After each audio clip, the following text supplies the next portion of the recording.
हाग्रामा महिलारि सारा बे बिथिङाव माने जोबोद गोसो होदों दासान्दि नोंथांमोना नुदों जोंनि गभर्नमेन्ट आरो लोगोसे पार्टिया दायो माने इडुकेसन बिथिङाव माने गोबां खामानि एजेन्डा पलिसि लानानै खामानि मावबाय थानाय नोंथांमोना नुदों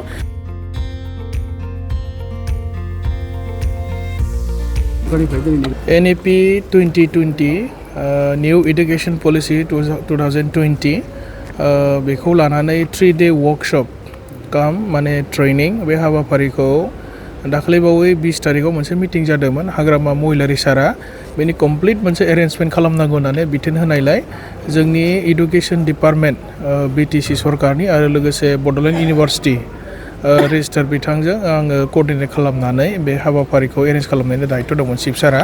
आरो दहाय 10 बाजानि फुंनिफ्राय बे हाबाफारिया जागायबाय आरो गोबां माने मोजां मोनसे नलेज मोनगोन होननानै जों सानो माने पोर्टेलनि सायाव नैबे सामार्ट माने मडेलनि सायावहाय बियो गुवारै मोनसे वर्कशॉप जागोन दा 1 बाजायाव मोनसे सेसन दङ सानथामनि हाबाफारि जागोन गाबोन आरो समफोर 1 तारिख जुनसिम जागोन दा बेखौ ट्रेनिं लाखांनायनि उनाव जों सानो माने जोंनि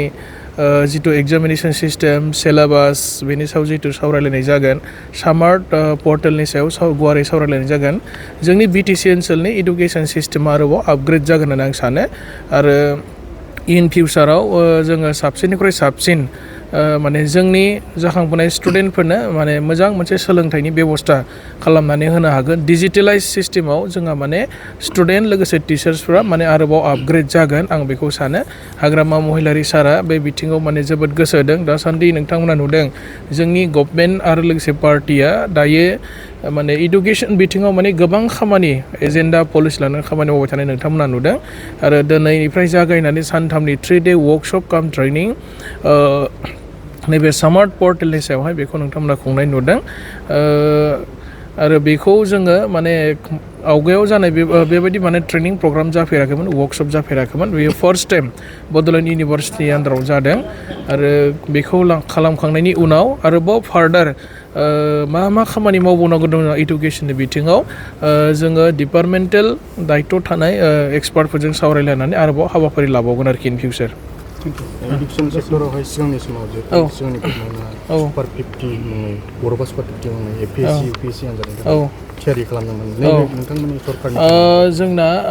नमेनक्लेचारा बड'सा सुपार 50 जाया जानो हागौ बेनि सायाव मोनसे सावरायलायबाय थादों जे कचिं होनायनि खोथा दाख्लै चिफ सारा एसे रायलायदों फाइनाल शेप मोनोबा माने नोंथांमोननो खोन्थागोन मा मडेलाव खालामलायनाय जायो आरो बेनि बादिबो PhD हल्डार ओमफ्राय जायफोर माने प्रिलिम्स पास जागोन UPSC APSC बेनि सायावबो एसे सावरायलायबाय थानाय जादों ओमफ्राय कचिंनि बेबस्था खालामनायनि खोथाबो सावरायलायनाय जादों आरोखि जे जोंना माने माखासे कम्पिटिटिभ एग्जामफोर दङ UPSC लिरनो थाखाय जोंहा माखासे एसपारेन्सफोर दङ APSC एग्जाम बा रेलवे सार्भिसेस बा बायदिसिना माने जोंनि इन्डियायाव जायफोर माने एग्जाम जायो माने नेशनेल लेभेलनि बेबायदि एग्जामखौ कम्पिट खालामनो हानाय जोङो माने कचिं होनायनि बेबस्था हाग्रामा सारा दायो सावरायगासिनो दङ बियो थाबैनो मोनसे माने फाइनाल शेप मोनगोन होननानै आं सानो आरो स्कलारशिपनि खोथा मेडिकेलाव जायफ्रा माने एन्ट्रेन्स पास जागोन लोगोसे माने इन्जिनियारिं बा बायदिसिना कम्पिटिटिभ एग्जामनि प्रिलिम्स पास जागोन बिथांमोननोबो स्कलारशिप होनांगौ होननानै जोंनि माबानि गेजेराव मोनसे सावरायलायबाय थानाय जादों आरो बियो थाबैनो जाफुंसारगोन आरो नोंथांमोना बयबो मोनथिगोन